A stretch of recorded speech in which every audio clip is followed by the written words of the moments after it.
Ya, selamat pagi, Bapak Ibu sekalian. Selamat bergabung kembali di acara Ngopi bareng Yokogawa, ngobrol otomasi di proses industri. Kami ucapkan selamat datang kepada Bapak Ibu sekalian yang sudah hadir di sini ya, masuk kepada Webex meeting kami, di mana pada sesi 7 kali ini akan bersubjek atau bertema implementasi digital twin untuk optimalisasi dan mempercepat decision making. Baik, pada Rabu 26 Januari ini kita akan menemani Bapak Ibu sekalian selama 1,5 jam ke depan ya, mulai dari pukul 9 tepat sampai 10.30. Mohon disampaikan kepada rekan-rekan sekalian, bagi rekan Bapak Ibu yang belum bergabung, silakan bisa diajak untuk bergabung bersama pada acara Ngopi bareng Yokogawa di sesi 7 ini, implementasi digital twin untuk optimalisasi dan mempercepat decision making. Sudah hadir bintang tamu kita selaku teman ngobrol pada pagi hari ini, yaitu dengan Pak Jivan Arifin Kwan. Beliau adalah Asia Pacific Team Lead KBC Advanced Technology. Selamat pagi Pak Jivan. Selamat pagi Pak Revi, apa kabar? Ya, baik-baik Bapak. Pak Jivan, bagaimana kabarnya Pak? Baik juga Pak, baik di sini Pak. Semua sehat-sehat. Baik, di sini selain Pak Jivan juga ada rekan kita yang sudah tidak asing lagi dengan Pak Cordova. Beliau adalah Digital Transformation Consultant sekaligus Certified Siri Assessor. Selamat pagi Pak Cordova, bagaimana kabarnya Pak? Selamat pagi Pak Revi, Alhamdulillah sehat. Ya gimana Oke. Pak Revi dan teman-teman semua? Sehat semua? Ya, sehat-sehat Bapak. Pagi Pak Jevan, gimana Pagi, kabar di sana? pagi Pak Cordova, baik Pak. Cuaca cerah Ini hari ini. oh, masih di Singapura ya Pak ya? Iya betul Pak, di Singapura saya Pak. Iya Oh, masih di. di Singapura Oke gimana guys. kabarnya Pak? Cuaca, Singapura, kondisi COVID. cuaca sedang oke, COVID kayaknya semua negara hampir sama ya sekarang. Lagi naik semua kasus, ya kita harus makin hati-hati aja kalau berkeliaran di luar. Baik, ya semoga kita senantiasa diberikan perlindungan ya, dan jangan lupa selalu untuk menjaga protokol kesehatan agar hari-hari kita bisa lebih berjalan dengan aman dan nyaman ya. Baik, mungkin sebelum kita mulai acara ngopi pada pagi hari ini, izinkan saya untuk membacakan beberapa peraturan pada webinar talkshow ngopi, di mana diantaranya adalah bagi para peserta ya, selain pembicara dan pemateri, dimohon untuk menonaktifkan videonya dan juga menonaktifkan mikrofonnya selama acara berlangsung dengan tujuan untuk memperlancar jalannya acara dan juga diskusi ngobrol kita pada pagi hari ini. Untuk pertanyaan dan juga hal yang ingin disampaikan, kami sediakan chat box di sebelah kanan bawah. Bapak Ibu bisa sampaikan beberapa pertanyaan yang ingin disampaikan baik kepada narasumber kami atau terkait dengan tema ngobrol kita pada pagi hari ini. Seluruh jalannya acara akan kami rekam dan rekamannya akan diberikan melalui sosial media Yokogawa Indonesia. Saksikan di channel YouTube kami untuk beberapa rekaman webinar ngopi pada sesi-sesi sebelumnya. Baik, jika terdapat pertanyaan, silakan sampaikan melalui chatbox dan juga jangan ragu untuk hubungi kami melalui email marketing kami di yea-id-marketing@yokogawa.com atau di yea-id-marketing@yokogawa.com. Baik, untuk selanjutnya, sesuai dengan tema topik ngobrol kita pada pagi hari ini, yaitu IA to IA ya, industrial mencapai autonomous operation dan dengan implementasi smart manufacturing, terdapat 10 sesi ngopi di mana 3 sesi sebelumnya membahas terkait digitisasi, bagaimana caranya mempersiapkan data digital untuk dapat dipergunakan. Dan selanjutnya pada sesi kedua ini ya terdapat 5 sesi digitalisasi dan tepatnya pada hari ini, hari Rabu 26 Januari 2022, pada sesi 7 akan bertema implementasi dan peran dari digital twin. Dan berikutnya akan ditutup dengan 2 sesi terakhir yaitu tentang transformasi digital. Baik, tidak berlama-lama mungkin kita lanjut saja ya untuk acara ngobrol kita pada pagi hari ini. Sebelumnya mungkin bagi Bapak Ibu sekalian yang baru bertemu dengan narasumber kita, dengan Pak Jifan Arifin Kwan, izinkan saya untuk memperkenalkan beliau ya. Beliau selaku tim leader di KBC Advanced Technology Service Team ya. Beliau telah berpengalaman untuk lebih dari 15 tahun di dunia industri ya. Dan juga beliau telah berpengalaman bekerja di beberapa berbagai implementasi proyek baik itu di refinery maupun di petrochemical. Adapun pendidikan terakhir beliau pernah menempuh Master of Science ya di Singapura MIT Alliance. Baik, selamat pagi Pak Jifan. Pagi Pak Revi. Oke. Dan selain Pak Jifan, di sini juga bergabung dengan Pak Cordova yang sudah tidak asing lagi mungkin bagi Bapak Ibu sekalian. Di sini Pak Cordova sebagai Digital Transformation Consultant dan juga Certified Siri Assessor. Selamat pagi Pak Cordova. Ya, pagi Pak Revi, pagi. Oke, baik kita mulai saja untuk acara ngobrol kita pada pagi ini Bapak ya Pak. Mungkin sebelum kita diskusi terkait digital twin, mungkin saya ingin mempersilahkan Pak Cordova ya untuk menyampaikan informasi awal atau bridging menuju diskusi kita pada sesi 7 di pagi hari ini. Ya, silakan Pak Cordova. Oke, terima kasih Pak Revi. Selamat pagi, Assalamualaikum warahmatullahi wabarakatuh. Teman-teman semuanya, pertama saya ucapkan terima kasih yang masih tetap setia untuk join ngopi kita. Tujuannya kita untuk sama-sama diskusi, sama-sama belajar tentang bagaimana sih kita mengimplementasikan autonomous operation atau smart manufacturing di era digital transformasi saat ini, gitu ya. Nah, jadi di sesi 7 kali ini, teman-teman semuanya, saya mau mereview sedikit saja, gitu ya, tentang series ke-10 series ini. Jadi seperti yang pernah kita paparkan di awal, apa sih inti dari digital transformasi? Inti dari digital transformasi adalah operations atau business activity dari sebuah organisasi itu menjadi menjadi bertransformasi dengan disupport oleh teknologi-teknologi digital. Nah, tentunya bukan hanya sekedar pengimplementasian, tetapi juga strateginya seperti apa. Nah, strategi akan kita bicarakan di sesi 9 dan sesi 10. Jadi please stay tune di ngopi series kita. Nah, untuk implementasi kita sudah mulai dari sesi 1 kemarin ya di bulan Oktober tahun yang lalu 2021, di mana untuk mencapai ke transformasi digital, untuk kita mampu menggunakan data-data secara digital, pasti ada proses yang namanya digitisasi, yaitu proses mengakuisisi data dan bagaimana mentransfernya ke sebuah platform data, seperti itu. Nah, kita bahas digitisasi dan sedikit digitalisasi ya. Nah, setelah kita dapat data, tentu kita memproses data tersebut. Nah, makanya ada di sesi digitalisasi. Nah, sebentar. Ya, sorry. Nah, digitalisasi ini ya kita bahasnya dari apa saja sih yang harus kita perhatikan.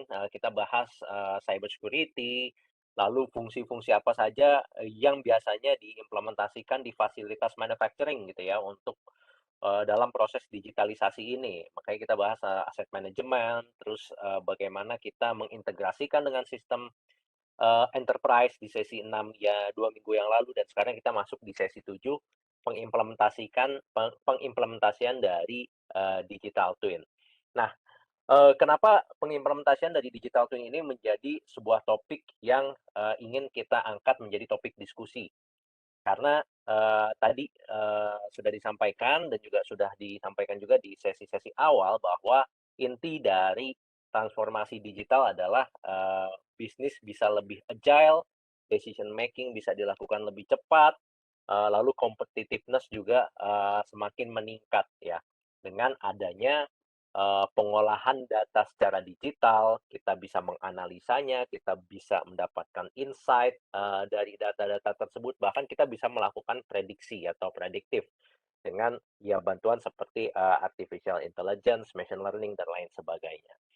Nah, untuk mengarah ke sana, bagaimana sih prosesnya? Tentunya eh, kita membutuhkan sebuah model, sebuah sistem yang kita bisa lakukan analisa tanpa mengganggu sistem real dari fasilitas produksi kita atau fasilitas manufacturing gitu ya. Namanya juga kita ingin mengetes suatu hipotesa atau suatu analisa ke fasilitas produksi, tentunya sangat wise sekali untuk tidak langsung diimplementasikan, tapi kita lakukan case-case, senario-senario, simulasi-simulasi di situ, dan perhitungan prediksi-prediksi di situ. Nah, itu adalah fungsi dari digital twin. Ya, ini saya skip saja, sudah disampaikan tadi. Nah, apa sih digital twin? Mungkin nanti Pak Jevan akan sedikit mengulasnya ya tentang digital twins dari sisi yang lain. Tapi kalau kita bayangkan twins itu adalah kembar. Digital twin itu adalah kembaran physical property atau physical activity atau aktivitas real yang kita lakukan di real world gitu ya, di real business operations kita, tapi dalam bentuk digital gitu ya. Jadi kita punya physical ini real business, real operations yang kita miliki, tapi kita punya nih kembarannya. Nah, kembarannya itu apa? Apakah sebuah model dalam bentuk scale tertentu gitu ya. Kalau kita misalnya di teman-teman yang bergerak di bidang sipil, dia punya kembarannya tapi dalam bentuk market gitu ya, dalam bentuk market. Nah, ini digital ini kembaran digital yang berperilaku hampir mirip dengan physical sistem kita, tetapi di digital world gitu ya, tetapi di digital world. Nah, fungsi-fungsinya apa? Eh, lalu apa yang bisa dilakukan oleh digital twin dan bagaimana digital twin juga mensupport transformasi digital ke depannya nanti akan dibahas secara detail oleh Pak Jevan. Nah, cuman yang mau saya tekankan nih Pak Revi, digital twin itu banyak macamnya, gitu ya, banyak macamnya. Jadi ketika kita bicara digital twin, kita harus untuk saat ini ya harus mendefinisikan digital twin apa gitu. Digital twin apa yang ingin kita lihat gitu ya. Karena ada yang bisa kita sebut digital twin dari equipment atau machinery kita gitu ya. Yaitu yang sebuah kembaran digital dari mesin kita gitu. Kalau dilihat di gambarnya di sini di sebelah kiri eh, ini ceritanya ada real machines gitu, real turbine engine seperti punyanya pesawat ya.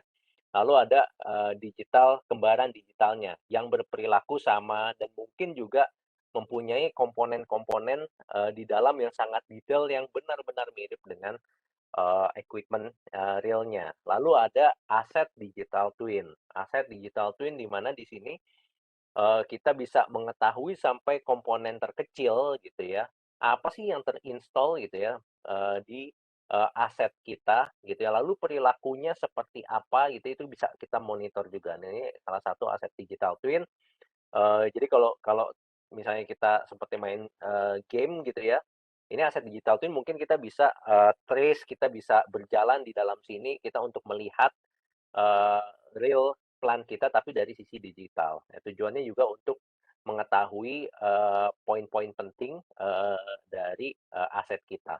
Nah, terus ada juga proses digital twin. Ini yang akan mungkin nanti didetailkan oleh Pak Jevan ya. Proses digital twin itu tentang bagaimana proses produksi suatu manufacturing itu berperilaku, ya dimodelkan gitu ya. Inilah adalah aset-aset digital twin. Nah, jadi untuk berbicara digital twin, kita harus tahu dulu digital twin apa sebenarnya yang kita butuhkan, gitu ya. Kenapa kita butuh digital twin, gitu ya.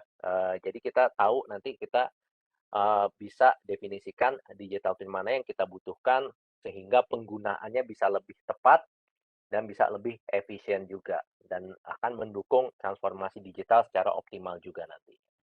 Nah, ini ada tiga poin penting digital twin itu untuk melakukan optimisasi, juga bisa digunakan untuk melakukan kolaborasi ya antar semua disiplin gitu, karena mempunyai kembaran yang sama dalam bentuk digital, lalu bisa lakukan simulasi-simulasi case-case yang nanti contohnya akan dijelaskan oleh Pak Jevan untuk membuat strategic decision making. Nah, lalu nih yang terakhir, kemana sih arahnya digital twin? Kenapa tadi ada digital twin kecil-kecil gitu ya? Nah, sebenarnya ekspektasinya adalah kita mempunyai kembaran digital dari keseluruhan operation atau keseluruhan aktivitas dari company. Ya, itu makanya disebut dengan future digital nirvana. Ya, future digital nirvana. Karena kalau untuk saat ini, eh, ya seperti yang saya sampaikan tadi, multiple different digital twins covering aspect of this asset life cycle and value chain. Ya, jadi membutuhkan multiple digital twin gitu. Namun digital twin yang multiple ini bisa diintegrasikan nantinya menjadi sebuah digital nirvana, artinya keseluruhan operations itu akhirnya bisa mempunyai kembarannya tanpa harus melihat satu persatu. Sehingga uh, alignment bisa lebih komprehensif, value chain kita tidak berbicara lagi tentang supply chain ya, tapi kita berbicara tentang value chain ini bisa lebih di-improve, di-optimize, sehingga competitiveness, decision making, terus tadi yang saya sebutkan itu bisa lebih optimization ya, itu bisa lebih dicapai dengan waktu yang singkat dan cepat, itu seperti itu. Kurang lebih seperti itu bridging-nya Pak Revi. Nah nanti mungkin intro aja, Pak Jevan sepertinya akan fokus di proses digital twin. Di sini proses digital twin karena ini merupakan main experience dari Yokogawa ya untuk membuat proses digital twin di industri proses. Detailnya nanti mungkin Pak Jevan bisa share lebih dalam. Seperti itu Pak Revi. Baik, terima kasih Pak Cordova. Jadi seperti yang tadi sudah disampaikan oleh Pak Cordova ya terkait digital twin ya, kembaran digital. Nah, akan tetapi Bapak Ibu sekalian pada pagi hari ini fokus kita adalah lebih di proses digital twin ya Pak Cordova ya. Oke, baik. Betul Pak, Mungkin betul Pak. selanjutnya saya coba akan ngobrol juga nih bersama Pak Jevan karena beliau selaku salah satu expert dan juga beliau sebagai team lead dari KBC Teknologi Service ya. Pak Jevan, mungkin boleh bertanya nih Pak Jevan. Ya, silakan Pak Revi. Iya, mungkin sebelum saya bertanya, apakah Pak Jevan ada informasi yang ingin disampaikan terkait proses digital twin di awal, Pak? Ya, terima kasih Pak Revi dan Pak Cordova tadi sudah memberikan introduction ya, karena itu sangat penting untuk mendefinisikan digital twin itu sendiri, karena ada banyak aplikasi digital twin sekarang ini. Seperti yang Pak Cordova sampaikan, kali ini kita ingin lebih memperkenalkan untuk proses digital twin, di mana Yokogawa KBC memiliki banyak pengalaman di industri tersebut karena dari segi proses digital twin, dan saya memiliki satu video yang menarik untuk mungkin membawa teman-teman sekalian untuk memperkenalkan digital twin, proses digital twin dari Yokogawa KBC ya. Mungkin bisa kita lihat saja dulu videonya. Oke, baik silakan Pak Jivan. Oke. Suaranya sudah di-share, Pak? Sudah, ada suaranya? Process industries are on a journey toward autonomous operations. Operations that operate, learn, adapt, and thrive in tomorrow's environment. Decisions made today will impact tomorrow's success. How can industry be advanced toward this future digital nirvana? New business models enabled by digitalization have opened up some of the biggest value opportunities seen by process industries in decades. Asset owners and operators now have the opportunity to subscribe to business outcomes instead of having to purchase inputs such as physical equipment, materials, long-term software licenses, or man-hours. A digital twin enables sustainable superior results to be purchased through outcome-as-a-service business models. This is shifting commercial relationships with suppliers. A digital twin is a virtual or digital copy of a human, device, system, or process that accurately mimics actual performance in real time. It is executable and can be manipulated, allowing a better future to be developed. Enhanced profitability, improved safety, greater flexibility, improved reliability, extended asset performance, reduced asset failure, energy and supply chain optimization, higher return on strategic investments. Consuming data from connected sensors, a digital twin communicates a richer story, past, present, and future, about an asset throughout its life cycle. Yokogawa's digital twin solutions enable faster and better decision-making, accelerating plans toward autonomous operations. Choose Yokogawa to deliver superior, sustainable business value. Ya, baik Pak Revi, Pak Cordova, dan teman-teman semua. Ya, tadi ada video sedikit untuk memperkenalkan Digital Twin. Ada beberapa aspek yang sudah Pak Cordova sebutkan, juga disebutkan di video tersebut. Ada beberapa contoh aplikasi atau objektif dari Digital Twin tersebut. Oke, mungkin itu bisa kita mulai dari situ aja, Pak Revi mungkin. Tadi Pak Revi bilang ada pertanyaan ya, mungkin bisa kita bahas dulu. Ya, sebetulnya apa sih yang dibutuhkan oleh klien ya Pak ya? Kan Pak Jivan sudah experience ya di dalam dunia ini gitu ya.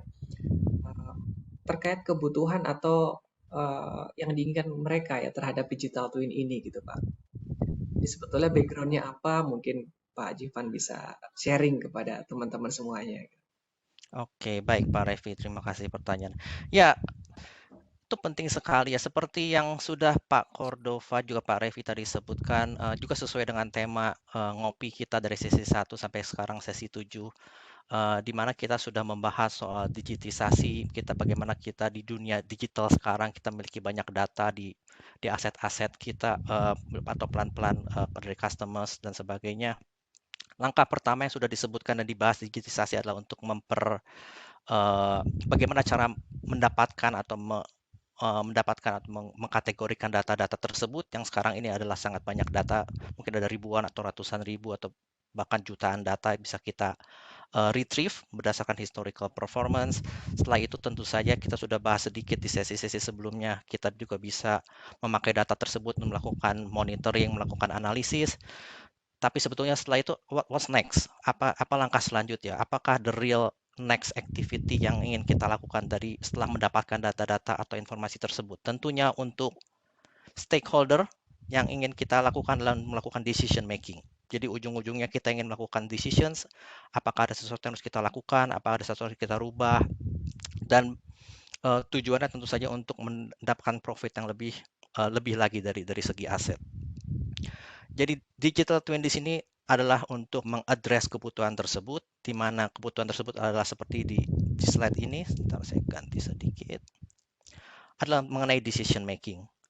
Jadi digital twin itu digunakan atau diinginkan oleh para user kita untuk mengadres kebutuhan mereka untuk faster dan better decision making. Jadi inilah adalah sesuatu yang ingin kita address lewat digital twin, dan tentunya kita ingin melakukan decision making berdasarkan data-data yang sudah kita punya, berdasarkan analisis informasi yang sudah kita dapatkan, dan kita ingin mengexecute decision making tersebut secara seperfect mungkin, anytime or every time. Dan yang ingin kita lakukan dari decision making tersebut adalah untuk mendeliver superior result. Again, sebagian besar customer yang kita dapatkan adalah mendapatkan profit yang lebih tinggi lagi. Di slide yang sama saya ada sedikit ilustrasi mungkin untuk lebih mengapresiasi dari apa yang sudah saya bahas tadi sebelumnya. Di sini adalah mengenai profit berdasarkan waktu. Jadi ini di x-axis adalah waktu dan ini adalah di y-axis sebelah sini adalah profit. Seperti yang teman-teman lihat di sini ada 3 tren. Mungkin untuk teman-teman yang bekerja di kilang atau di aset plan, mungkin sudah biasa melihat tren-tren seperti ini, di mana kita melihat ada tren warna biru di sini ada tren untuk planning atau kita sebut linear planning LP di sini. Kita punya tren warna mapping di sini di mana kita melihat aktual, ini the real actual profit yang kita dapatkan dari waktu ke waktu, dan simulator adalah merupakan tools di mana kita ingin melakukan prediksi atau ingin melakukan planning ke masa depan. Jadi kita ingin melakukan trending di mana kita ingin melihat ketiga tersebut ini adalah matching with each other selalu. Oke. Dan bagaimana kita ingin mengambil keputusan berdasarkan data-data yang kita inginkan. Jadi di sesi-sesi sebelumnya kita lihat bagaimana cara retrieve data-data tersebut. Seperti yang kita lihat, data tersebut dipakai untuk melakukan trending di contoh seperti ini, dan ujung-ujungnya pada saat kita melihat ada sesuatu discrepancy, kita perlu melakukan decision. Contoh ini kita melihat bahwa di actual kita actually profitnya lebih rendah dibandingkan dengan apa yang kita prediksi lewat simulator, dan lebih rendah daripada apa yang kita prediksikan atau kita planning pada awal tahun misalkan. Dan inilah sesuatu yang harus kita address, dan kita tidak ingin melakukan menghabiskan terlalu banyak waktu untuk mendapatkan data atau menganalisa. Yang ingin kita lakukan adalah kita ingin melakukan decision making. What's next? Apa yang harus kita lakukan? Jadi kita ingin dengan digital twin kita dapat mengautomasi semua data gathering, dan kita dapat memfokuskan waktu kita untuk melakukan decision making about apa yang harus kita lakukan next. Ya, kurang lebih begitu Pak Revi. Mungkin ini adalah background atau keperluan dari customer kita, mengapa mereka menginginkan digital twin. Mereka ingin memiliki ability untuk melakukan decision making Pak Revi berdasarkan data-data yang sudah mereka punya lewat digitalization. Oke, baik Pak Jevan. Jadi lebih kepada faster and better decision making ya Pak Jevan ya. Mungkin Betul. dari yang disampaikan Pak Jevan ini, Pak Cordova ada komen, atau mungkin Pak Cordova ada pertanyaan untuk Pak Jevan kali. Silakan Pak Cordova. Apakah masih Iya. di sini ya? Ya, baik. Masih. Iya, tadi biar bandwidth-nya nggak ini aja, nggak berat gitu ya. Oke, silakan Pak Cordova. Iya Pak Jevan, ini menarik juga ya. Jadi data-data yang abundant tadi kan Pak Jevan menyampaikan untuk decision making ya kita masukkan ke digital twin gitu ya untuk pengolahan, kurang lebih seperti itu secara garis besar. Nah kalau untuk proses sendiri Pak Jevan, untuk proses digital twin ini ada nggak sih karakteristik yang apa ya yang unik gitu dari proses digital twin gitu dibandingkan dengan digital twin lainnya? Kalau tadi kan secara garis besar data dimasukkan ke digital twin gitu ya. Nah kalau yang dari prosesnya sendiri yang unik ini apa nih dari proses digital twin? Begitu sih Pak Revi, Pak Jevan, yang bit curious ya. Oke, ya makasih Pak Cordova.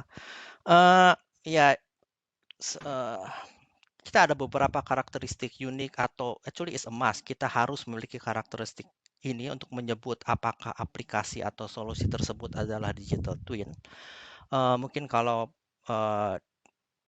kita ingat lagi di video yang tadi kita play, mereka itu juga menyebutkan beberapa karakteristik unik di sana untuk proses digital twin, di mana digital twin tersebut atau digital twin solutions, especially untuk proses digital twin, harus memiliki karakteristik, memiliki knowledge yang dibutuhkan. Oke, syarat pertama adalah digital twin harus applicable untuk now, untuk present, untuk sekarang ini, dan itu haruslah merupakan kembaran Pak Cordova seperti yang Pak Cordova sampaikan. Jadi solusi ini harus merupakan kembaran dari physical asset atau actual asset, tapi kita akan memiliki digital asset sebagai digital twin. Tapi tidak hanya berhenti di situ, kita juga perlu digital twin untuk memiliki capability untuk memiliki informasi atau knowledge mengenai historical performance atau knowledge mengenai masa lalu atau in the past. Itu juga merupakan karakteristik dari digital twin. Jadi selain harus berlaku di masa sekarang, itu juga harus memiliki informasi atau memiliki knowledge mengenai apa yang terjadi in the past, karena itu adalah penting untuk menentukan apa yang akan kita lakukan next. Dan selain present dan past, kita juga digital twin tersebut juga harus memiliki karakteristik dapat dipakai untuk future, karena again, lagi-lagi kita ingin memakai digital twin untuk decision making atau planning for the future. Jadi untuk karakteristik ini kita harus memiliki tools yang embedded di dalam digital twin yang kita percayai dan kita bisa confidently use untuk melakukan prediksi apa yang harus kita lakukan di masa depan in the end of the day untuk melakukan decision making. Di slide ini seperti yang kita lihat typical di engineering atau di asset plan di industri oil and gas especially yang ingin kita lakukan on day-to-day basis adalah making profit, dan untuk melakukan making profit kita perlu memiliki kapabilitas untuk melakukan what if analysis dan what's best. Jadi ini semua akan di cover oleh digital twin, di mana digital twin dapat melakukan automated strategy di mana para engineer especially atau asset owner untuk melakukan decision making untuk maximize profitability. Ini adalah ya Pak Kodova, jadi kurang lebih ini adalah karakteristik unik yang harus untuk yang harus dimiliki oleh digital twin tersebut. Oke. Bagaimana Pak Kodova? Iya, jadi Ya, sorry. Iya, ini menarik sekali Pak Jevan. Tadi ternyata kalau saya ngebayangin ya Pak Jevan ya, mungkin teman-teman ini di sini juga sudah terbayang gitu nih. Digital twin ini seperti model, tetapi yang kalau kita lihat modelnya sama gitu ya secara visual, tetapi dia juga bisa atau punya historical performance, artinya dia bisa memodelkan kondisi yang lalu dan juga bisa memodelkan future condition. Jadi boundary-nya ini cukup luas sekali, cukup ekspansif sekali. Berarti kalau yang saya bayangkan sih dari pemodelan ini ya yang menjadi challenge ya nantinya dalam salah satu desain digital twin gitu ya Pak Jevan ya.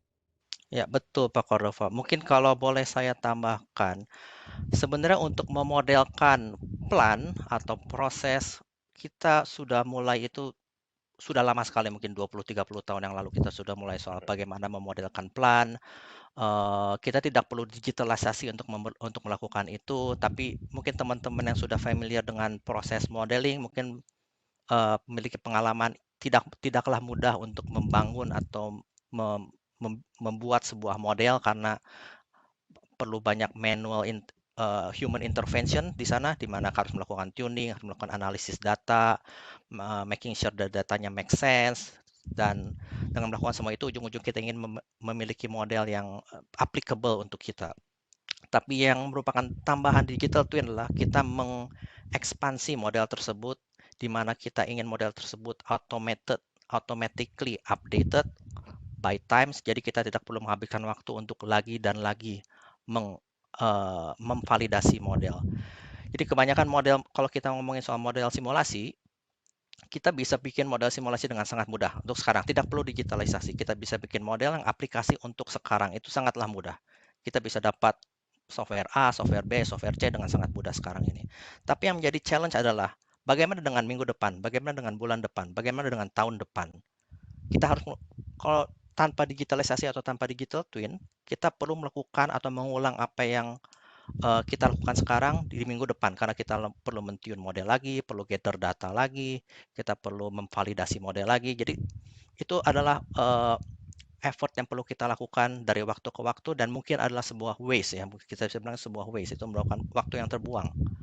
Jadi salah satu fungsi digital twin adalah untuk mengautomated semua waste activity seperti itu. Jadi kita ingin menghabiskan waktu untuk melakukan decision making, bukan untuk melakukan validasi model.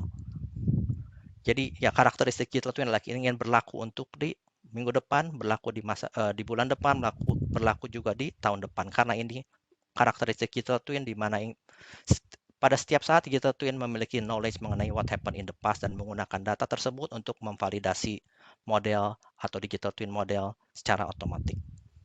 Itu Pak Cordova. Oke, menarik Pak Jevan. Terima kasih sharingnya. Mungkin Pak Revi ada pertanyaan lagi. Baik Pak. Jadi sebetulnya lebih kepada kita membuat suatu bentuk model dari kembaran plan atau proses yang ada gitu ya Pak Jevan dan Pak Cordova ya. Lalu itu dibuat seperti simulasi ya. Kemudian simulasi itu bisa kita percepat untuk melihat ke depannya bagaimana gitu tadi yang disampaikan Pak Jivan ya kurang lebih ya. Sehingga kita tidak perlu melakukan effort yang berlebih untuk melihat atau mungkin bahasa ininya umumnya memprediksi kali ya Pak ya. Apa yang terjadi dari parameter-parameter yang sudah tersetup di awal. Dan juga seperti tadi yang Bapak sampaikan, digital twin di sini memungkinkan kita untuk melakukan beberapa analisis ya, what if dan juga what based analysis. Terima kasih Pak Jevan. Mungkin sambil kita lanjutkan ngopinya, jangan lupa bagi rekan-rekan sekalian ngopi. Tadi saya ingat gelasnya Pak Cordova, saya jadi ingat tumbler saya ini. Silakan Pak Jevan. Baik, kita ngopi dulu juga. Iya, rekan-rekan sekalian sambil santai kita ngobrol kita di pagi hari ini. Silakan sambil ngopi, silakan. Dan jika ada pertanyaan bagi Bapak Ibu sekalian, jangan lupa langsung saja type di chat box dari yang ada di sebelah kiri bawah. Jadi terkait apa yang sedang didiskusikan kita pada pagi hari ini.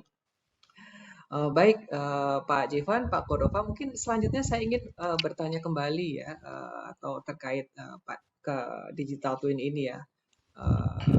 Kalau Pak Jevan ya dan Pak Cordova tadi sudah menjelaskan bahwa Yokogawa KBC memiliki teknologi untuk digital twin ini, betul ya Pak Jevan ya, Pak Cordova ya.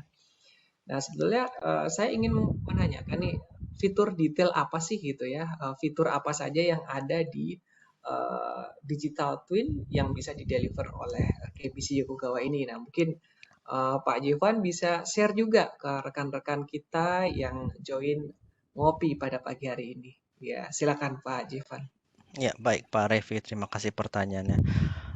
Ya, Yokogawa dan KBC kita memiliki solusi digital twin dan ada beberapa fitur utama yang dijelaskan di slide di sini untuk KBC, untuk digital twin solution kita. Jadi yang paling pertama adalah kita memiliki teknologi first class teknologi dan kita ingin mengembed atau kita ingin mengintegrasi first class teknologi yang kita miliki di dalam digital twin solutions. Di mana untuk proses digital twin kita memiliki first class proses simulations adalah Petrosim sebelah sini yang sudah well known by Indrasi merupakan first order principle proses modeling untuk aplikasi plant maupun di upstream, downstream, kilang maupun chemicals, petrochemical dan sebagainya. Di mana ini bukanlah hanya saya sebut conventional simulator, kita juga mendevelop Petrosim untuk deliver digital twin juga karena kita memiliki fitur-fitur unik di Petrosim di mana ini mensupport digital twin implementations. Itu merupakan fitur atau karakteristik paling utama dari digital twin solution kita. Dan tentunya fitur yang selanjutnya mengenai historian, karena lagi-lagi digital twin harus memiliki karakteristik di mana memiliki informasi mengenai past atau masa lalu. Karena itu historian connection merupakan fitur yang kita gunakan untuk digital twin kita. Historian bisa hexaquantum, for example, kalau teman-teman menggunakan hexaquantum, dan juga ada opsi-opsi lainnya. Dan untuk poin-poin selanjutnya ini lebih ke bagian dari automated. Lagi-lagi digital twin objektif selain untuk decision making, kita juga ingin mengautomasi beberapa work processes di mana teman-teman bisa don't waste time atau tidak membuang-buang waktu melakukan hal yang berulang-ulang lagi. Jadi kita ingin automated komunikasi antara digital twin, Petrosim dan historian. Jadi sebagai contoh kita memiliki fitur di mana ada sinkronisasi antara Petrosim dan historian automatically, dan runs di mana ini adalah runs untuk setiap frekuensi yang didefinisikan oleh user, bisa tiap hari ingin melakukan run, tiap minggu, tiap menit, tiap bulan, dari terserah itu bisa didefinisikan oleh user, dan semua runs akan dilakukan secara otomatis.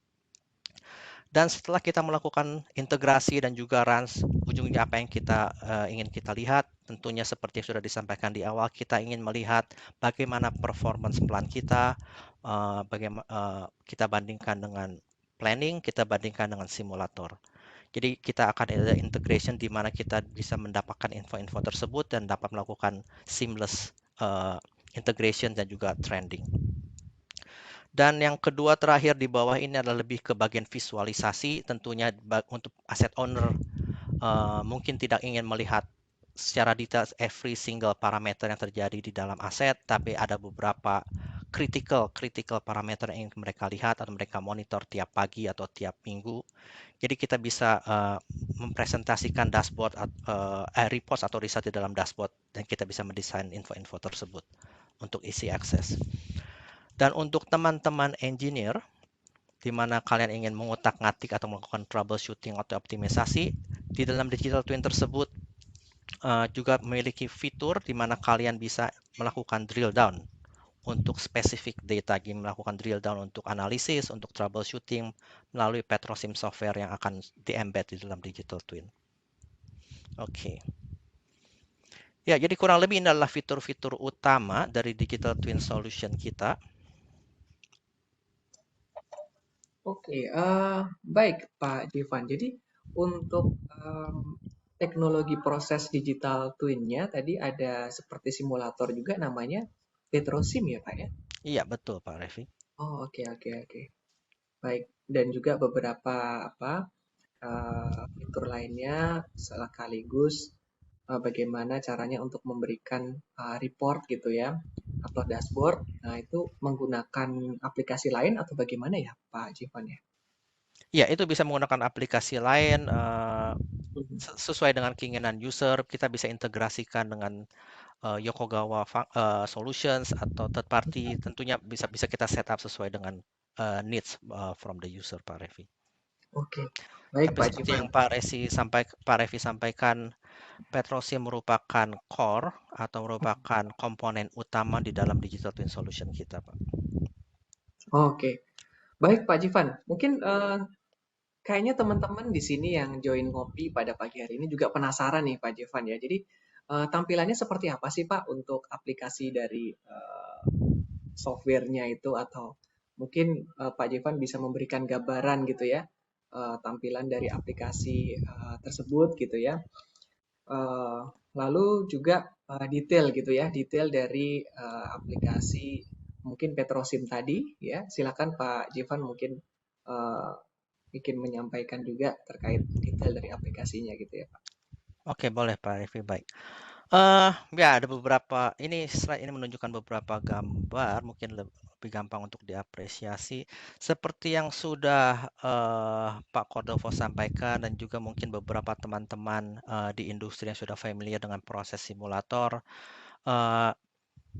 Ini merupakan seperti bilang tampang dari Petrosim. Jadi untuk teman-teman yang sudah familiar dengan proses simulator tentunya sudah bisa pernah melihat tipikal proses simulator di mana kita bisa mensimulasikan kolom, vessel, pompa, reaktor dan sebagainya di dalam simulator, dan dapat kita sambungkan satu persatu dan melakukan optimisasi, prediksi dan sebagainya. Jadi untuk digital twin seperti yang Pak Cordova sampaikan juga, kita ingin mirrorkan atau ingin mentwinkan atau mengkembarkan aset kita di dalam simulator. Jadi kurang lebih untuk Petrosim itu sendiri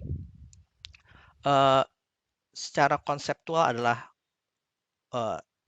mirip sekali dengan proses-proses simulator yang ada, tapi yang merupakan unik atau enables dari Petrosim untuk digital twin solutions adalah development dalam Petrosim itu tersebut atau fitur-fitur spesifik dalam Petrosim seperti yang disebutkan di dalam slide di sini, di kotak di sini, di mana Petrosim memiliki fitur-fitur sendiri di mana untuk mensupport digital twin solution seperti data integrations, database functionality, visualizations, reconciliations, automations, planning support, dan sebagainya. Semua fitur-fitur di sini sudah di-develop dan sudah di-embed di dalam Petrosim sendiri karena KBC Yokogawa Vision pada saat mendevelop Petrosim mulai dari especially di mungkin 5 tahun terakhir adalah kita ingin Petrosim ready for digitalizations.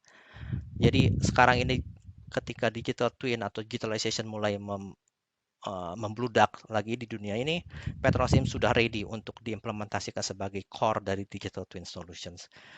Oke. Ini sedikit mengenai Petrosim. Saya juga ada satu video mungkin mengenai Petrosim yang mungkin lebih bisa menarik untuk teman-teman. Akan saya play sekarang. Petrosim, the process simulation platform. Using Petrosim, you can create simple solutions today, which address your complex challenges of tomorrow. Petrosim delivers value throughout your asset lifecycle. One complete simulation solution for best design, optimum operation, and sustained performance, founded on fundamental engineering principles. Petrosim delivers unmatched accuracy in fluid characterization, thermodynamics, and physical property calculations.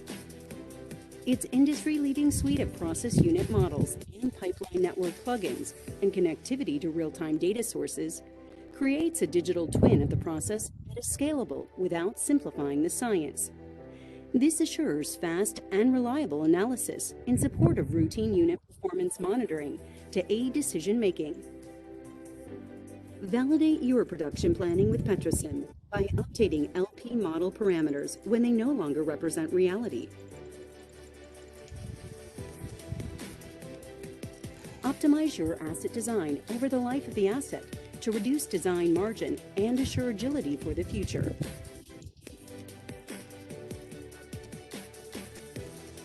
Petrosim rigorously predicts the physical and economic consequence of changes to plant equipment, feedstock types, product demand and specifications, environmental constraints, and global economics, enabling you to make the right decisions at the right time and to sustain the results.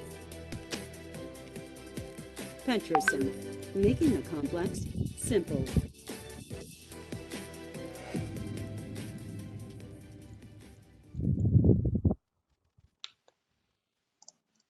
Oke, baik. Terima kasih Ibu Nadia sudah dibantu. Jadi, kira-kira bentuknya seperti itu ya untuk aplikasi dari Petrosim gitu ya, Pak Jivan ya.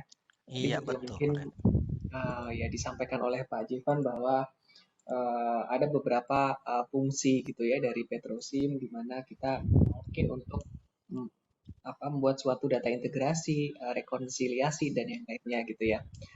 Baik, mungkin dari penjelasan tersebut gitu ya, Pak Jivan ingin menambahkan detail dari aplikasinya terkait struktur dari programnya atau aplikasinya gitu seperti apa Pak Jivan? Silakan. Baik, oke, saya share screen dulu. Oke, jadi seperti yang saya sampaikan tadi, jadi Petrosim merupakan otak dari Digital Twin Solution, tapi sebenarnya apa sih yang kelihatan dari sisi user? Karena lagi-lagi walaupun Petrosim merupakan core-nya, tapi semua itu sebenarnya terjadi di background. Saya ada contoh visualization. Jadi ujungnya digital twin atau digitalization adalah lebih ke visualization. Jadi karena yang ingin kita lakukan adalah mensupport faster decision making, jadi kita perlu sebentar saya ganti dulu. Kita perlu men-summary apa yang ingin kita lihat atau apa yang data-data yang kita pakai untuk melakukan decision making. Jadi di slide ini sebenarnya sebelah kanan ini merupakan typical dashboard. Untuk contoh di sini adalah menggunakan PyVision, di mana clients atau user atau asset owner dapat melakukan dapat memvisualisasikan data-data apa yang terjadi dari kemarin, apa yang terjadi dari minggu lalu, apa yang terjadi dari bulan lalu, dan apakah ada sesuatu decision harus kita lakukan hari ini dan harus sampai kapan dan sebagainya. Jadi semua ini akan bisa kita desain berdasarkan requirement dari user-user tersebut. Ini adalah apa yang akan ditampilkan atau apakah yang di kulitnya apakah yang akan muncul atau akan dipakai untuk melakukan decision making tersebut. Tentunya semua informasi yang ditampilkan di sini akan di-connect atau diintegrasikan dengan fitur-fitur yang sudah saya sebutkan seperti historian, lab data, economic data dan sebagainya. Dan semua ini akan running secara real time. Oke. Ini secara kulit atau mungkin di sebelah luar tampilan yang akan dipakai dalam sehari-hari atau mungkin tiap jam atau mungkin tiap every 6 hours dan sebagainya. Tapi seperti yang saya sebutkan, di belakangnya, di background-nya, apakah yang terjadi? Sebenarnya di background-nya yang terjadi adalah Petrosim melakukan continuous dan automated calculations atau run untuk proses simulasi tersebut. Jadi lagi-lagi Petrosim merupakan aplikasi yang running di background, melakukan maksudnya tugasnya adalah melakukan data gathering, melakukan data analysis, melakukan data reconciliation, melakukan calculation, melakukan prediction, optimize, dan sebagainya. Itu semua terjadi di background dari dashboard tersebut. Dan dashboard tersebut akan mendapatkan informasi atau value-value dari Petrosim tersebut. Di mana Petrosim lagi-lagi di background akan terconnect atau akan terintegrasi dengan historian real-time data, lab data, economic data, dan sebagainya. Dan sebenarnya dari sisi Petrosim tersebut, semua tersebut merupakan cycle. Jadi raw data masuk ke Petrosim melakukan tugasnya di mana data reconciliation, calculation, prediction, optimization. Setelah melakukan itu tersebut, semua output tersebut akan diekspor keluar lagi, dan itu bisa didefine lagi oleh user-user apakah ingin diekspor ke dalam database atau ingin diekspor ke dalam server tertentu ataukah ingin diekspor sebagai dashboard reporting dan sebagainya. Semua itu dapat didesain sesuai dengan keperluan dari user-user tersebut. Oke, jadi begitu Pak Revi kurang lebih apa yang kita lihat dari Digital Twin Solutions, informasi apa yang dapat kita dapatkan dan apa yang terjadi di background itu tersebut. Oke, terima kasih Pak Jivan telah menjelaskan terkait detail dari aplikasi Petrosim tersebut. Nah, di sini mungkin saya coba lemparkan ke Pak Cordova lagi ya. Kira-kira Pak Cordova ada tanggapan dari yang disampaikan oleh Pak Jivan terkait detail dari aplikasi Petrosim tersebut, Pak Cordova. Ya. Ya, terima kasih Pak Revi. Ini menarik Pak Jevan. Jadi ini membedah apa yang tadi disampaikan ya. Dalamannya apa sih? Dalaman dari digital twin ternyata memang benar ada model dan tadinya saya beranggapannya hanya menggunakan historian real time Pak Jevan, tetapi ternyata bisa digabungkan dengan multiple data entry ya Pak Jevan ya. Dia bisa considerations data-data lain di luar proses gitu ya, tapi juga secara tidak langsung atau tidak langsung mempengaruhi proses itu ya Pak Jevan ya. Kalau Iya, kita lihat struktur ini ya. betul sekali Pak. Ya. Jadi memang benar-benar beda sekali dengan proses modeling yang biasa dulu kalau misalnya kita memodelkan atau mau develop plan itu ada proses modeling di awal di mana semua kondisinya ideal, tetapi di sini dengan digital twin memang awalnya mungkin sama ya, tetapi di-feed oleh data-data terupdate gitu ya, termasuk kondisi plan saat ini karena mungkin setelah ketika digital twin diimplementasikan 10 tahun dari umur plan itu sendiri mungkin kondisi prosesnya sudah berubah ya Pak Jevan ya, apalagi ditambah dengan kondisi market juga berubah juga nih. Jadi sangat-sangat powerful ya digital twin ini. Iya, betul sekali Pak Cordova. Itu merupakan poin penting Pak Cordova. Jadi ya kita berangkat dari titik yang sama dari proses modeling itu merupakan titik awalnya. Tapi yang challenge adalah apakah digital twin dapat mengikuti perkembangan. Jadi seperti yang Pak Cordova sampaikan tadi, mungkin itu berlaku sekarang. Bagaimana dengan 10 tahun ke depan? Apakah model yang sama dapat dilakukan atau enggak? Dan kemungkinan besar jawabannya adalah enggak, karena apa yang terjadi sekarang mungkin tidak akan berlaku di 10 tahun atau bahkan 1 tahun ke depan. Jadi yang kita dapatkan dari digital twin adalah model tersebut akan selalu terupdate, akan selalu divalidasi secara automated. Jadi pada tahun depan, pada saat kita harus mengambil keputusan, kita confident bahwa model yang kita punya di tahun depan berlaku untuk kondisi saat itu. I see. Siap Pak Yovan. Oke, ya.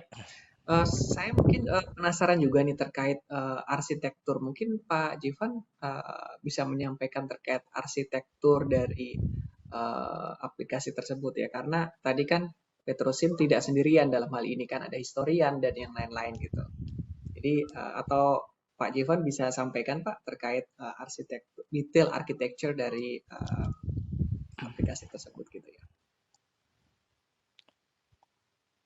Oke, untuk arsitektur, mungkin sebentar ya, saya jam sedikit slide-nya.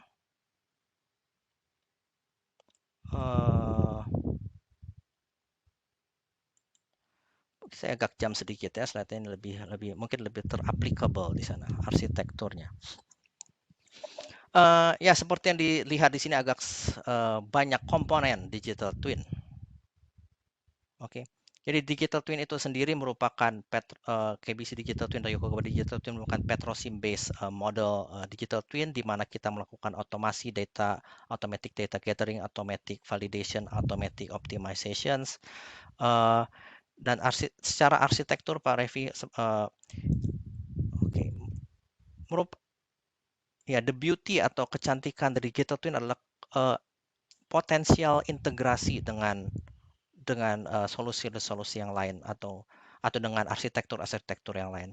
Sebagai integrasi utama tentunya petrosim digital twin haruslah dapat terintegrasi dengan IT infrastructure, di mana itu haruslah dapat terintegrasi dengan database karena itulah tempat di mana semua data-data tersebut akan di save atau akan disimpan.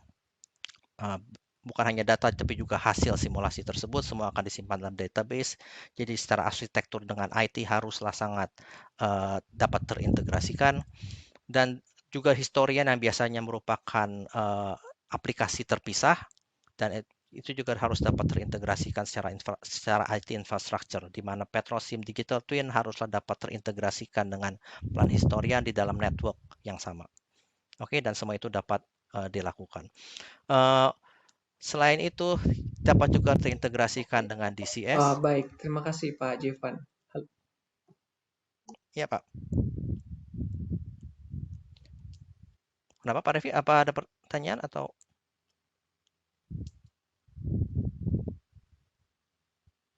Halo? Ya, Pak Revinya ada kendala network kayaknya. Oh, oke. Oke, sorry tadi sepertinya ada kendala network di saya. Baik, suara saya sudah jelas dan gambar sudah keluar ya Pak ya? Sudah Pak Revi. Ya, baik. Terima kasih Pak Jevan atas penjelasan terkait detail arsitektur dari petrosim digital twin tersebut gitu. Nah, mungkin di sini Pak Cordova akan memberikan pertanyaan lain Pak ya, atau ada yang ingin ditanggapi Pak Cordova, silakan Pak. Iya, ini secara teoritikal dan high level arsitektur ini sudah cukup jelas ya, sudah menarik sekali Pak Jevan yang menyampaikannya nih, clear tentang proses digital twin ya, termasuk integrasinya dengan application lain atau dengan data source yang lain, jadi tidak benar-benar multiple input dan hasilnya bisa digunakan untuk multiple utilization, kita bisa sampai ya bilang seperti itu mungkin kalau saya boleh menyimpulkan. Nah mungkin bisa di-share kali Pak Jevan kalau ada experience ya Pak Jevan yang sudah Pak Jevan implementasikan nih di beberapa industri atau di industri proses gitu ya. Mungkin teman-teman di sini juga mau lihat kayak gimana sih efek dari digital twin gitu ya. Terus case-case apa yang di real world industry itu sebenarnya dipecahkan atau di-solve oleh digital twin. Mungkin kalau ada contoh-contohnya Pak Jevan. Baik. Ini akan menarik sekali nih. Baik Pak Cordova, mungkin saya akan balik ke bagian case study. Ya, ini adalah merupakan the latest atau the latest case study yang kita implementasikan di tempat klien. Sebenarnya slide ini merupakan sharing langsung dari klien yang bisa saya sampaikan di sini.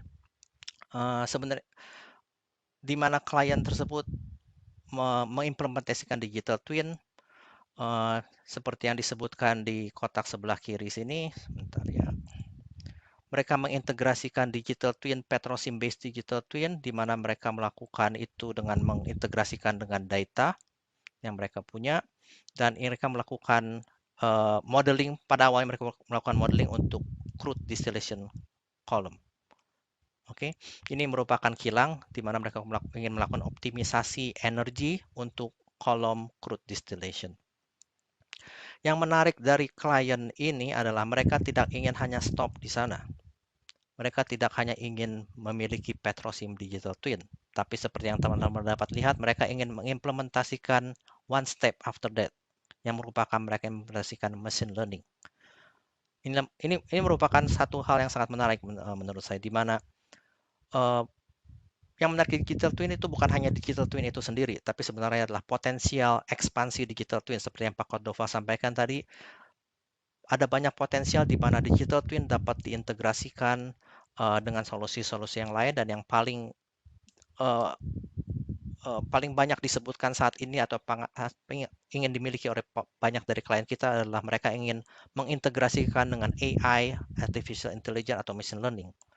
Dan semua Petrosim Digital Twin ready to support that, di mana kita sudah implementasikan langsung di klien ini, karena mereka ingin optimisasi yang biasanya adalah Digital Twin enable us to do optimisasi, tapi optimisasi harus dilakukan case by case basis by engineer, tapi mereka ingin semua itu dilakukan oleh machine learning.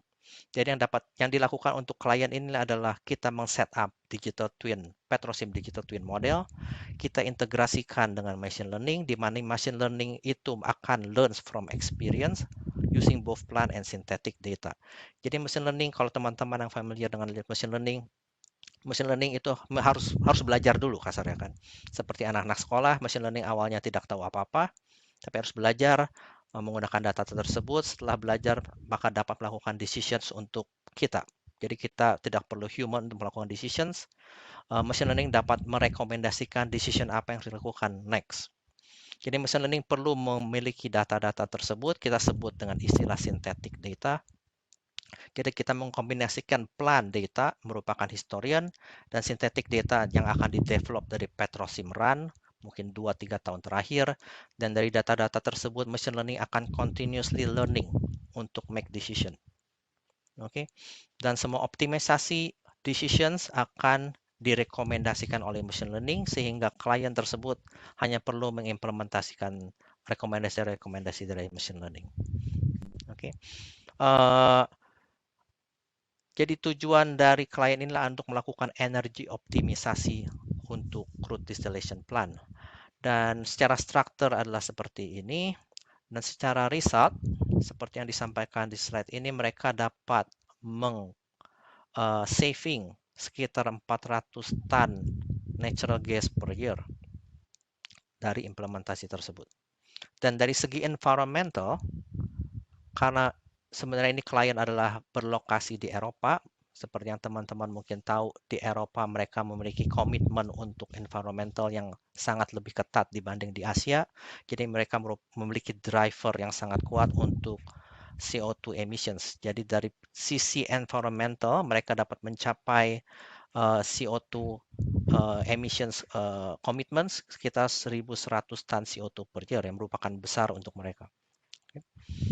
Jadi Digital Twin lagi-lagi sudah memberikan bukti kalau ini dapat mensupport clients visions atau user visions, di mana dalam hal spesifik ini untuk mencapai bukan hanya dari segi profit, karena di sebelah sini adalah bagian profit, tapi juga environmental commitment. Oke, mungkin begitu Pak Cordova. Ini adalah sharing dari implementasi terakhir yang kita lakukan untuk klien kita. Jadi ini di combine ya Pak Jevan ya dengan machine learning sendiri untuk proses ya. Betul Pak. Sehingga betul. bisa mensupport decision making gitu ya. Nah, Iya, kalau saya pernah baca nih Pak Jevan, decision making itu kan ada what if, what is best, terus what yang lainnya ya. Kalau di proses ini seperti apa ya? Yang bagaimana sih efisien decision making ini bisa kita implementasikan dengan adanya digital twin itu, prosesnya seperti apa Pak Jevan? Oke, Pak Dova, menarik. Itu sebenarnya kita harus melakukan one step back mengenai itu Pak Dova, tapi mungkin saya coba jelaskan. Jadi ujung-ujungnya, oke, setelah kita memiliki digital twin, jadi sebenarnya apakah yang kita dapatkan dari sana? Secara struktur atau secara komponen yang kita dapatkan dapat dijelaskan di slide sini. Oke, kalau kita mulai dari objektif seperti yang sudah kita sampaikan di awal, kita ingin memiliki efficient data-driven decision making.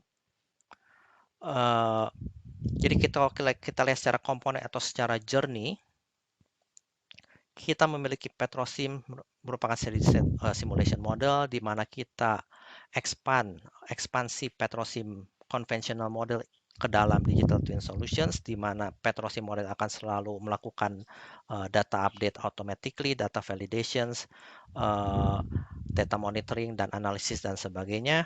Setelah kita memiliki digital twin, sebenarnya Petrosim memiliki 3 kita sebut output yang dapat digunakan untuk mensupport aktivitas yang Pak Cordova tadi sampaikan. Jadi kita akan memiliki online simulation model yang akan selalu available secara real time, di mana online simulation model akan memberikan proses insight, apa yang terjadi dari kemarin sampai sekarang, apa yang terjadi dari bulan lalu sampai sekarang.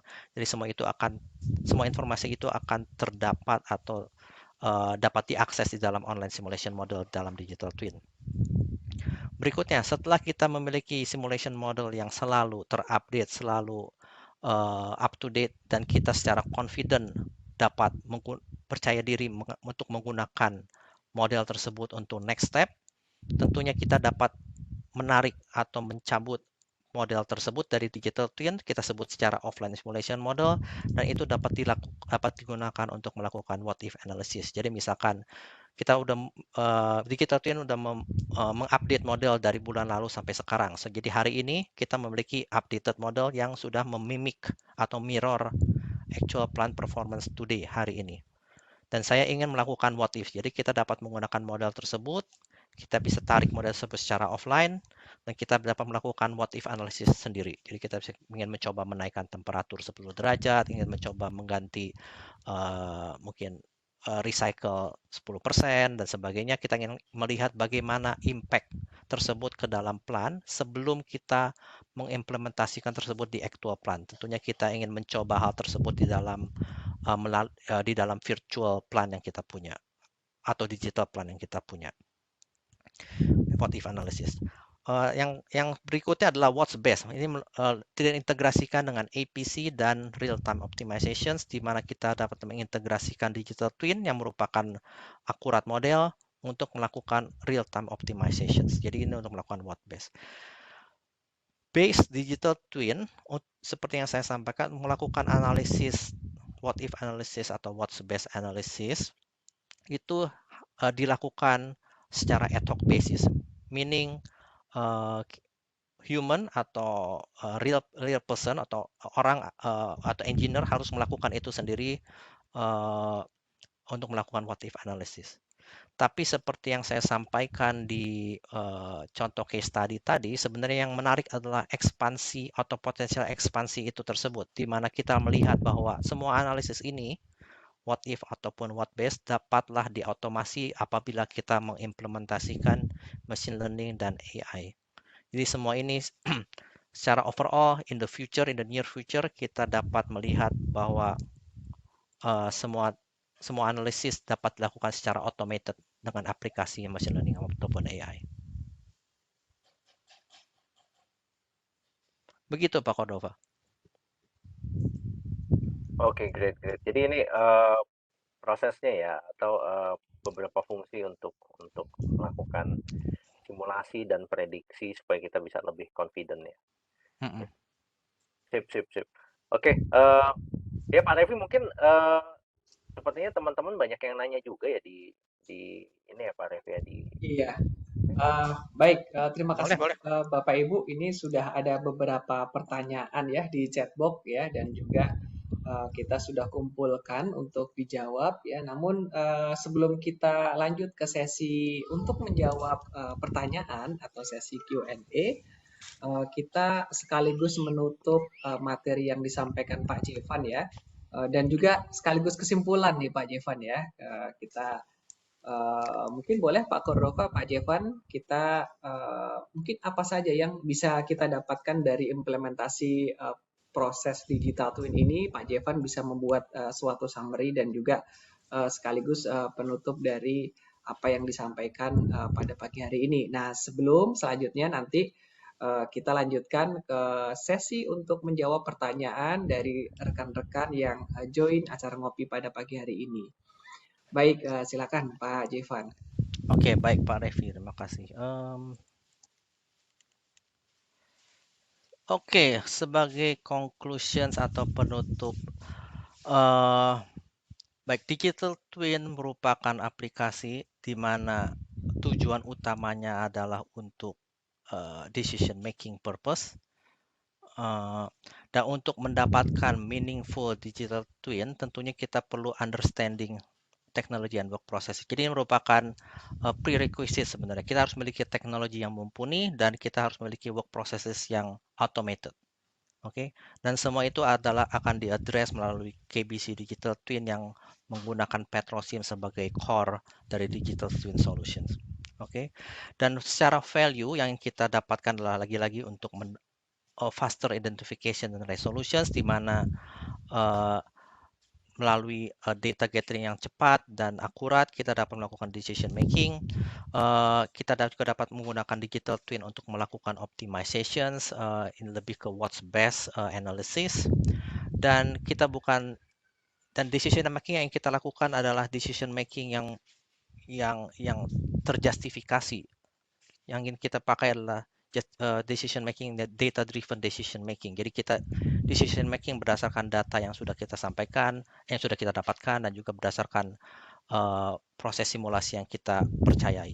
Oke, kita data driven decision making. Jadi begitu Pak Revi, mungkin conclusion dari saya.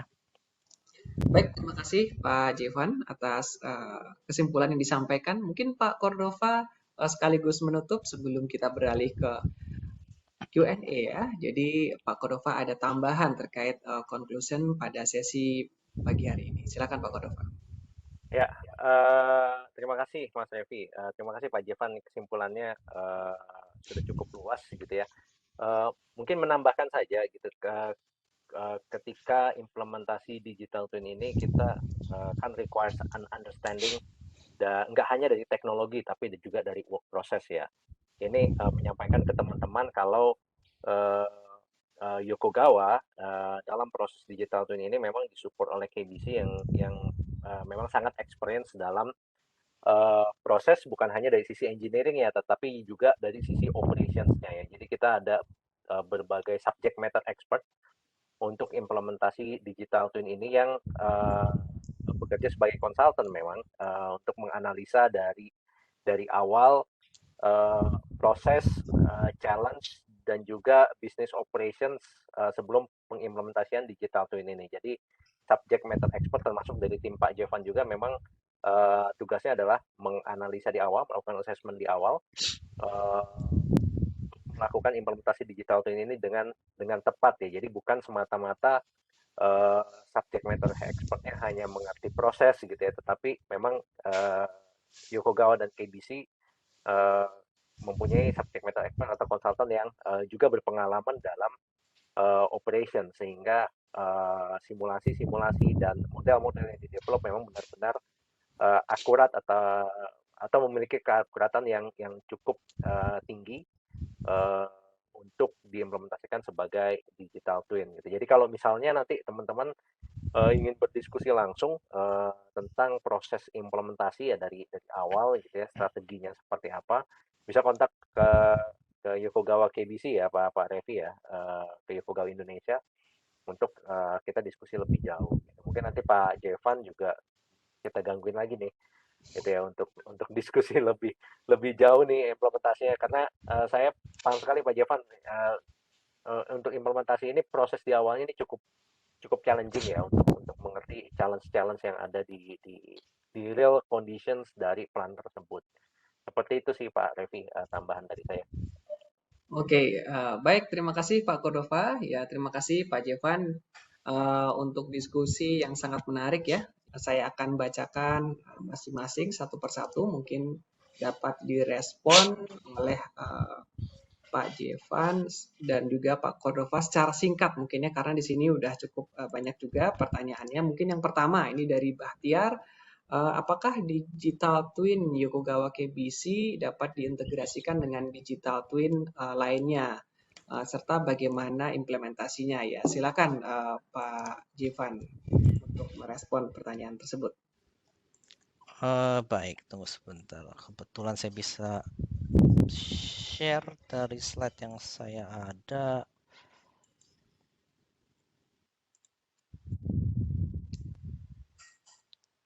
Oke. Ya, sebenarnya ini slide yang tadi saya pakai.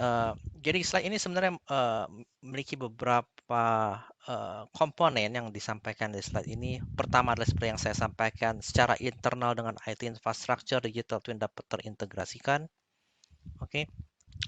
Secara fungsional, warna oranye ini adalah beberapa functional digital twin yang typical applications atau usage of digital twin yang dipakai di klien-klien kita, performance monitoring, production planning, motif analysis, energy management, dan real-time optimizations.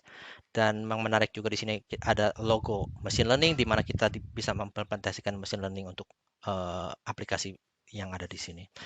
Dan mengenai implementasi atau integrasi dengan digital twin yang lain, tentunya itu juga sangatlah mungkin. Kita sudah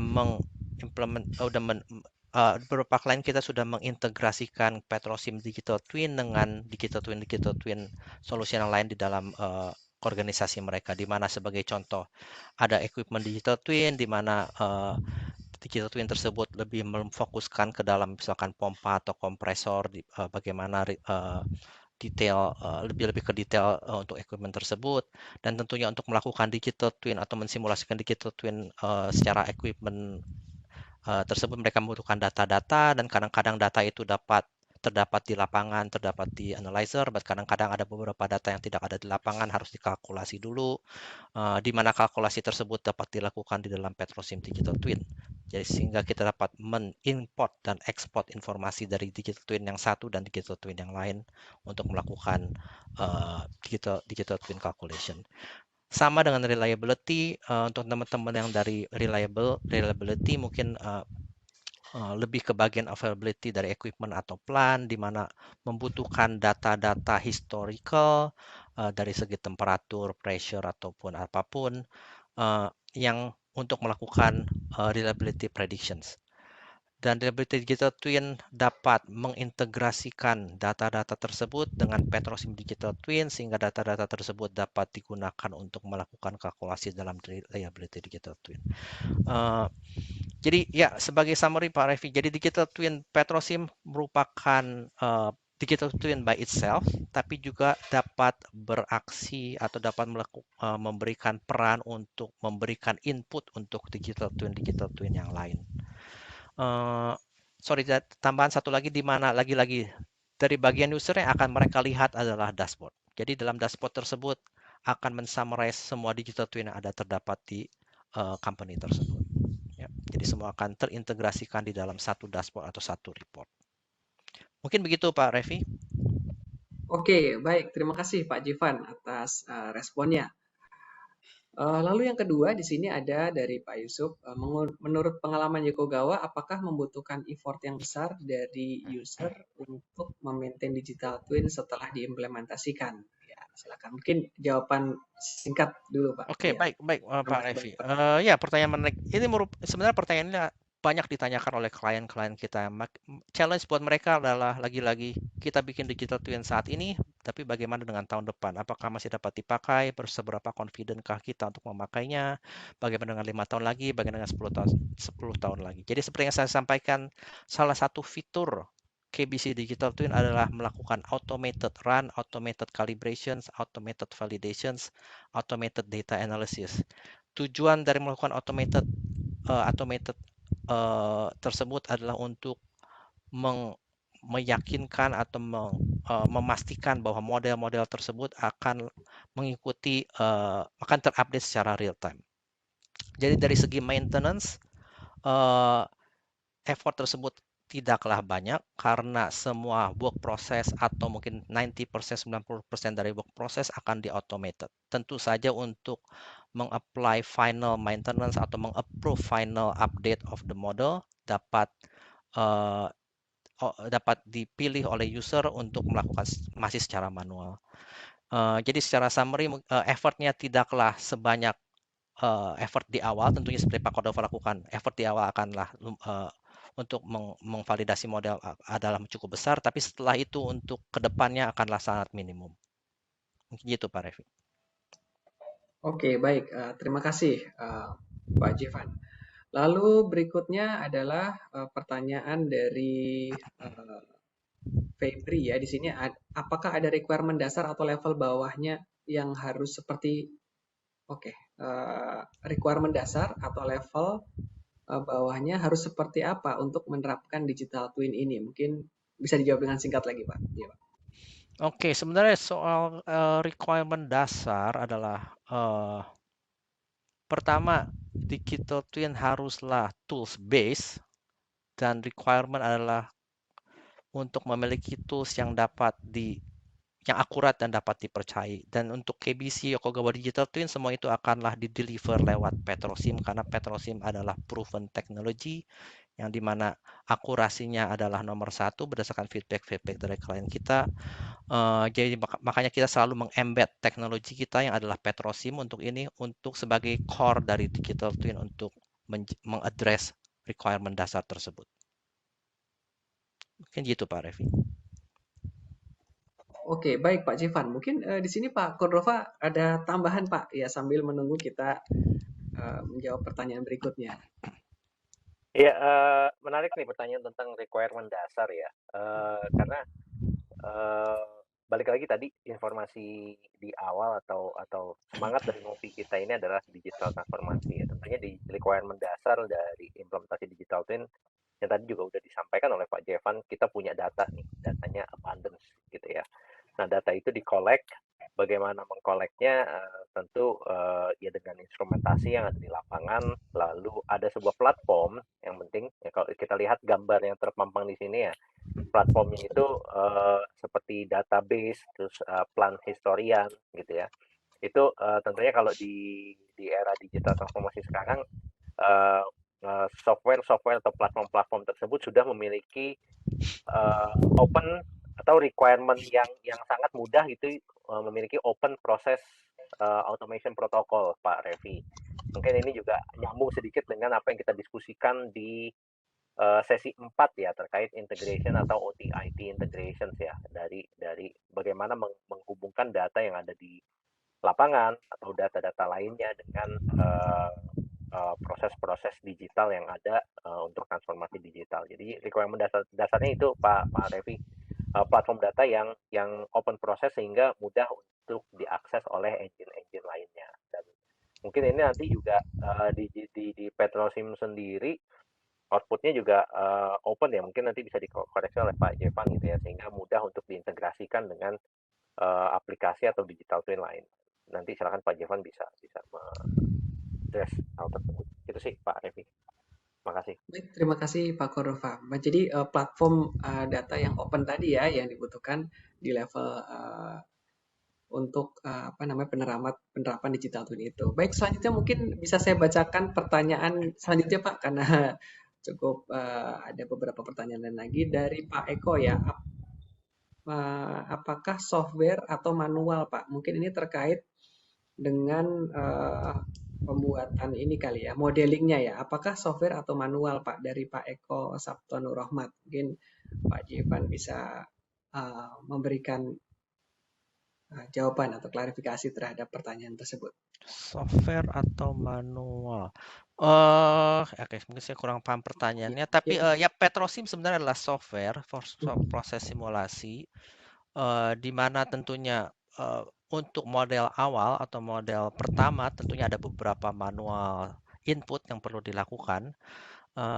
Tapi visionnya adalah dengan aplikasi digital twin, manual input tersebut akan diminimisasi. Oke. Mungkin gitu Pak Revi jawabannya ya, dari saya. Oke, mungkin semoga bisa menjawab. Baik, lalu selanjutnya adalah pertanyaan dari Pak Alfred Trinanda ya. Jadi apakah Petrosim harus selalu terhubung ke jaringan controller? Apakah software ini bisa stand alone? Itu yang pertama. Lalu yang kedua, Bisakah Petrosim run secara offline? Seperti itu, Pak. Silakan, Oke, Pak. mungkin Dari Pak pertanyaan Alfred. pertama dan kedua cukup nyambung dan seperti yang saya sampaikan di sini. Sebenarnya ya, dalam digital twin tersebut, jadi digital twin memberikan platform untuk melakukan decision making. Oke, dan decision making ini dapat dilakukan menggunakan online models, dapat dilakukan menggunakan offline models. Seperti yang saya sampaikan tadi. Jadi jawaban pendeknya sebenarnya Pak Revi untuk dua pertanyaan tersebut adalah yes. Petrosim dapat digunakan untuk offline mode dan tidak perlu untuk selalu terhubung dengan controller. Oke, semoga bisa menjawab pertanyaan dari Pak Alfred ya. Terima kasih Pak Alfred sudah memberikan pertanyaan. Lalu selanjutnya ada pertanyaan dari Pak Hafiz nih. Bagaimana Petrosim mengantisipasi kegiatan seperti overhaul atau plant turnaround yang memungkinkan merubah model proses? Ya, silakan Pak Jevan. Mungkin ini pertanyaan dari Pak Hafiz. Baik. Baik Pak Revi, terima kasih. Ya sebenarnya ini menarik sekali. Untuk turnaround atau impact after turnaround atau after offset itu sesuatu challenge untuk proses simulator. Dan Petrosim sendiri memiliki work process untuk mengupdate atau memvalidasi memvalidasi model setelah major, kita sebutnya major event ya. Setelah major event tentunya respon dari plan akanlah berubah karena ada turnaround atau karena ada upset, dan semua itu model perlu diupdate lagi. Jadi Petrosim secara individual merupakan software yang sangat mumpuni dibandingkan software-software lain berdasarkan feedback yang kita dapat dari klien untuk memvalidasi model secara akurat. Yang kita tambahkan dalam digital twin adalah kita akan mengotomasi model validasi tersebut. Jadi untuk model validasi after turnaround itu merupakan struktur dasar di dalam Petrosim itu sendiri. Itu sudah ada di dalam Petrosim, di mana model dapat divalidasi secara otomatis berdasarkan new plan data. Tapi yang kita capai dalam digital twin adalah kita ingin semua proses untuk memvalidasi model dapat dilakukan secara otomatis tiap hari ataupun tiap minggu ataupun tiap bulan. Begitu Pak Revi, jawaban dari saya. Oke, baik. Terima kasih Pak Jivan atas responnya. Jadi semoga jawaban tersebut dapat menjawab pertanyaan dari Pak Hafiz ya. Jadi untuk kegiatan overhaul dan juga plant turnaround di Petrosim sudah ada fiturnya ya Pak ya, dan dapat digunakan gitu. Betul. Baik, mungkin ini karena waktu sudah lewat dari 10.30, izinkan saya membacakan pertanyaan terakhir, mungkin dapat direspon dengan singkat saja Pak Jivan ya. Pertanyaan dari Pak Prihatmaka, ya izin bertanya, untuk pembuatan model ini apakah dapat mengambil data real time ataukah menyimpan dulu datanya kemudian di-generate model? Untuk kompatibilitasnya untuk Petrosim, apakah mengacu pada brand tertentu? Apakah dapat semua brand? Lalu apakah dalam aplikasinya merupakan server base atau bagaimana ya? Silakan Pak Jivan untuk menjawab pertanyaan dari Pak Prihatmaka. Mungkin kami batasi, ini adalah pertanyaan terakhir karena waktu mengingat sudah lewat pukul 10.30 ya. Silakan Pak Jivan untuk Oke, menjawab. Pak Revi, itu pertanyaan tiga ya. Oke, yang pertama apakah real time atau input data? Sebenarnya bisa dua-duanya, tergantung preference dari user. Tapi tentunya untuk digital twin applications atau solution kita ingin real time data, makanya kita connect langsung dengan historian. Oke, itu mungkin jawaban yang pertama. Yang kedua, sorry Pak Revi, apa yang kedua ya? Oke, yang kedua untuk kompatibilitasnya apakah Petrosim vendor mengacu tertentu. pada brand tertentu atau semua brand ya?